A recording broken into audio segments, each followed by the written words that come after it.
ہے، یا خاتم الرسل اے شفات فرمانے والے، یہ ایک ایسے بیمار کی درخواست ہے کہ جس کا دل رو رہا ہے اور نگاہیں شرم کی وجہ سے جھکی ہوئی ہیں۔ آپ کی ظاہری حیات اور اس کے بعد بھی ہم آپ سے پر امید ہیں کہ آپ یقینی خطروں کو بھی دور فرما دیں گے۔ جو ہی وہ قافلہ روضہ اطہر پر حاضر ہوا اور درخواست میں لکھے اشعار پڑھے گئے تو وہ بیمار بالکل تندرست و توانا ہو گیا۔ جس آدمی کو درخواست دی گئی تھی جب وہ واپس آیا تو کیا دیکھتا ہے کہ وہ مریض ایسا تندرست ہو چکا ہے جیسے کبھی بیمار ہی نہ ہوا تھا۔ ناظرین کرام، حضرت امام ابو عبداللہ احمد بن علی خضرجی رحمہ اللہ بیان فرماتے ہیں کہ ایک مرتبہ میں مقام جرجر میں تھا، سفر کے لیے میں نے سمندری راستہ اختیار کیا۔ سمندر میں اچانک ایک ایسا خطرناک طوفان آیا جس کے سبب میں ڈوبنے ہی والا تھا کہ میں نے رسول اللہ صلی اللہ علیہ وآلہ وسلم کو مدد کے لیے پکارا۔ اچانک غیب سے ایک لکڑی دکھائی دی جس کے ذریعے میں کنارے تک پہنچا۔ سبحان اللہ۔ اسی طرح حضرت شیخ ابو عبداللہ حسین رحمت اللہ علیہ اپنا واقعہ بیان کرتے ہیں کہ میں شام کے شہر حمص میں مقیم تھا۔ میرے دل میں یہ خیال پیدا ہوا کہ میں سرزمین مصر کی زیارت کروں، لیکن چونکہ مصر کے راستوں میں ڈاکوؤں اور کافروں کا خوف تھا تو میں نے اپنا ارادہ بدل دیا۔ یوں 1 سال تک سفر ملتوی رہا۔ ایک بار میں سو رہا تھا کہ میری قسمت جاگ اٹھی۔ میں نے رسول اللہ صلی اللہ علیہ وآلہ وسلم کی زیارت کی۔ عرض کیا، یا رسول اللہ صلی اللہ علیہ وآلہ وسلم، میں مصر جانا چاہتا ہوں جبکہ راستے میں مجھے ڈاکوؤں اور کافروں کا ڈر ہے۔ مجھے آپ کا تحفظ درکار ہے۔ فرمایا، تمہیں کس چیز کا ڈر ہے؟ میں نے دوبارہ اپنا ارادہ ظاہر کر کے کہا کہ مجھے آپ کا تحفظ چاہیے۔ پھر فرمایا، تمہیں کس چیز کا ڈر ہے؟ میں نے تیسری بار کہا کہ میرے دشمن بہت زیادہ ہیں۔ آپ صلی اللہ علیہ وآلہ وسلم نے فرمایا، تمہیں کس چیز کا خوف ہے؟ گویا آپ فرما رہے ہوں کہ میں تمہارا فریاد رس ہوں۔ پھر تمہیں کس چیز کا ڈر ہے؟ اتنے میں میری آنکھ کھل گئی۔ پھر میں نے حمص سے مصر تک کا سفر اس حال میں کیا کہ میرے دل میں خوف کی بجائے اب صرف سکون ہی سکون تھا، اور اپنے ساتھیوں کے ساتھ خوشی خوشی اپنے مقام تک پہنچ گیا۔ ناظرین کرام، شارح بخاری حضرت امام احمد بن محمد قسطلانی رحمت اللہ علیہ اپنا ایک واقعہ بیان کرتے ہیں کہ ایک دفعہ مجھے ایک ایسی بیماری لگی جس کے علاج سے تمام ڈاکٹروں نے جواب دے دیا۔ میں کئی سال تک اس مہلک بیماری میں مبتلا رہا۔ ایک بار میں مدینہ شریف حاضر ہوا اور بارگاہ رسالت میں شفا یاب ہونے کے لیے استغاثہ پیش کیا۔ اس دوران میری آنکھ لگ گئی۔ خواب میں ایک شخص آیا جس کے پاس کاغذ تھا، اس میں یہ عبارت لکھی ہوئی تھی، ھذا دواء داعی احمد بن القسطلانی من الحسرت الشریفۃ بعد الاذن الشریف، یعنی یہ دوا بارگاہ رسالت سے احمد بن قسطلانی کی بیماری کے لیے ہے۔ اذن کے بعد جب میں بیمار ہوا تو مجھے کوئی بیماری نہیں تھی، اللہ کی قسم میرا مرض ختم ہو چکا تھا۔ آپ فرماتے ہیں، وحصل الشفاء ببرکات النبی صلی اللہ علیہ وسلم، یعنی مجھے رسول اللہ صلی اللہ علیہ وآلہ وسلم کی برکت سے شفا مل گئی، ماشاءاللہ تبارک و تعالی۔ ناظرین کرام، جب رسول اللہ صلی اللہ علیہ وآلہ وسلم نے مکہ میں اسلام کی دعوت دی تو قریش نے شدید مخالفت کی۔ 13 سال تک آپ نے صبر و استقامت کے ساتھ دین حق کی تبلیغ فرمائی، مگر کفار کی دشمنی بڑھتی چلی گئی۔ جب صورتحال ناقابل برداشت ہو گئی تو اللہ تعالیٰ نے اپنے محبوب نبی صلی اللہ علیہ وآلہ وسلم کو مدینہ منورہ یعنی یثرب کی طرف ہجرت کرنے کا حکم دیا، جہاں کے لوگ انصار پہلے ہی اسلام قبول کر چکے تھے اور آپ صلی اللہ علیہ وآلہ وسلم کا پرجوش استقبال کرنا چاہتے تھے۔ قریش نے دارالندو میں خفیہ مشورہ کیا کہ محمد صلی اللہ علیہ وآلہ وسلم کو نعوذ باللہ قتل کر دینا چاہیے تاکہ اسلام کا چراغ بجھ جائے۔ ایک شیطان ابلیس بھی بوڑھے کی شکل میں اس مشورے میں شریک تھا۔ انہوں نے یہ منصوبہ بنایا کہ ہر قبیلے سے ایک نوجوان چن کر سب کو ایک ساتھ حملہ آور کیا جائے تاکہ خون کا بدلہ کسی ایک قبیلے پر نہ آئے، لیکن اللہ تعالیٰ نے اپنے نبی صلی اللہ علیہ وآلہ وسلم کو اس سازش سے آگاہ فرما دیا۔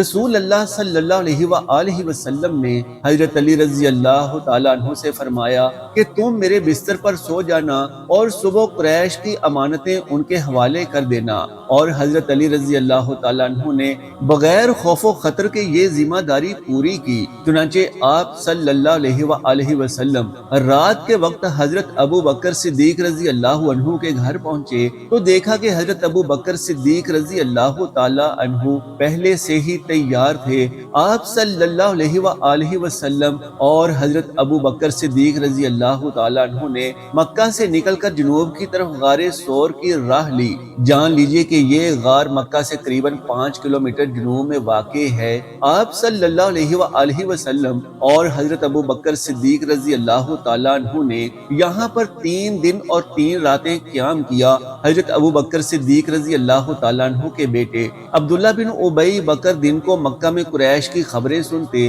اور رات کو غار میں آ کر اطلاع دیتے۔ ان کی بیٹی اسما بنت ابو بکر روزانہ کھانے کا سامان لے کر آتی تھی۔ راستے میں ان کے کپڑے کا پٹکا پھٹ گیا تو اسی سے 2 حصے کر کے کھانے کا سامان باندھا، اسی لیے انہیں ذات التاقین کا لقب ملا۔ اسی دوران قریش کے افراد غار تک پہنچ گئے۔ حضرت ابو بکر صدیق رضی اللہ تعالیٰ عنہ کو فکر ہوئی تو آپ صلی اللہ علیہ وآلہ وسلم نے فرمایا غم نہ کرو، بے شک اللہ ہمارے ساتھ ہے۔ اللہ تبارک و تعالیٰ نے معجزانہ طور پر غار کے دہانے پر ایک مکڑی کو جالا بنوانے کا حکم دیا اور وہاں ایک کبوتر نے انڈے دیے۔ جب قریش کے لوگ وہاں پہنچے تو انہوں نے دیکھا اور گمان کیا کہ اگر محمد صلی اللہ علیہ وآلہ وسلم یہاں ہوتے تو یہ جالا اور انڈے نہ ہوتے، چنانچہ وہ واپس لوٹ گئے۔ 3 دن بعد جب حالات نارمل ہوئے تو حضرت ابو بکر صدیق رضی اللہ تعالی عنہ اپنے غلام عامر بن فہیرہ کے ساتھ اونٹ لائے اور آپ صلی اللہ علیہ وآلہ وسلم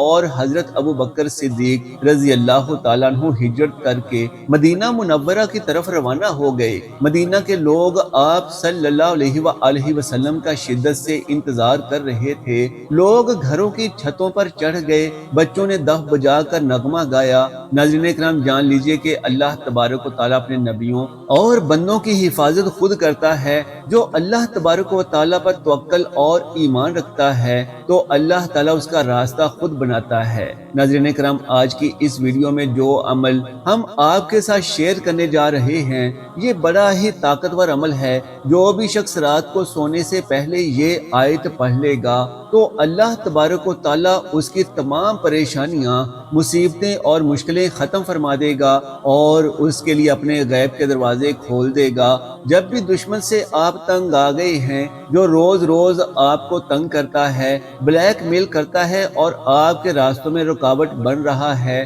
بندش بن رہا ہے، تو اس وظیفے کی برکت سے اللہ تبارک و تعالیٰ آپ کو اس دشمن سے نجات عطا فرمائے گا۔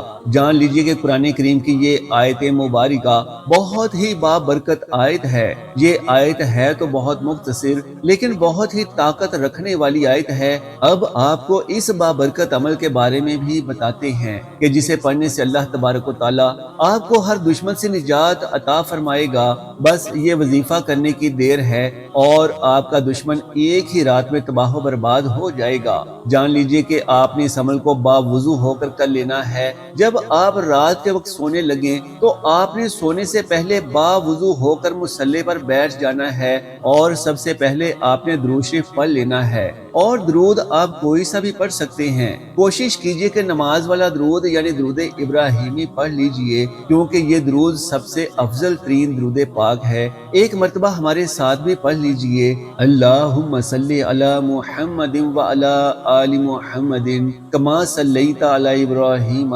وعلی آل ابراہیم انک حمید مجید، اللہم بارک علی محمد وعلی آل محمد کما بارکت علی ابراہیم وعلی آل ابراہیم انک حمید مجید۔ جان لیجئے کہ آپ نے درود پاک کو 3 مرتبہ پڑھ لینے کے بعد تعوذ و تسمیہ پڑھ لینا ہے۔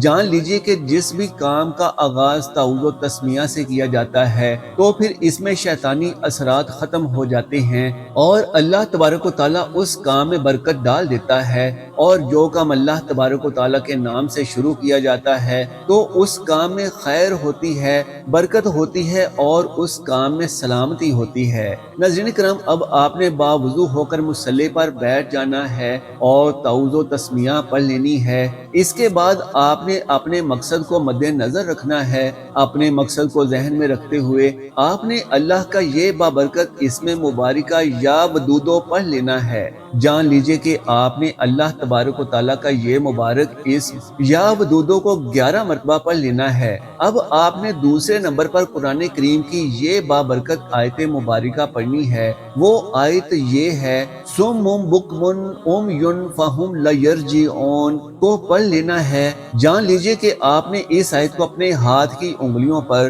یا پھر تسبیح کے دانوں پر صرف اور صرف 21 مرتبہ پڑھ لینا ہے۔ ناظرین کرام، اس آیت مبارکہ کو پڑھ لینے کے بعد آپ نے تیسرے اور آخری نمبر پر یا قہارو یا جبار، جان لیجئے کہ یا قہارو یا جبارو کو آپ نے صرف 11 مرتبہ پڑھنا ہے۔ بس یہ عمل کرنے کی دیر ہے اور آپ کا ہر دشمن ہلاک ہو جائے گا۔ آپ کی ہر مراد، ہر دلی خواہش اللہ تبارک و تعالیٰ پوری فرما دے گا۔ آپ کا جو بھی دشمن آپ کو تنگ کر رہا ہے، آپ کے راستے کی رکاوٹ بن چکا ہے، تو اللہ تبارک و تعالیٰ اس سے آپ کو نجات عطا فرمائے گا۔ اللہ تبارک و تعالیٰ آپ کو اور آپ کی نسلوں کو آباد فرمائے گا۔ ناظرین کرام، جان لیجئے کہ یہ عمل کرنے کے بعد آپ نے اللہ تبارک و تعالیٰ سے رو رو کر اور گڑ گڑا کر دعا کرنی ہے۔ انشاءاللہ آپ جو بھی دعا اللہ تبارک و تعالیٰ سے کریں گے، اللہ تبارک و تعالیٰ اسے قبول و منظور فرمائے گا۔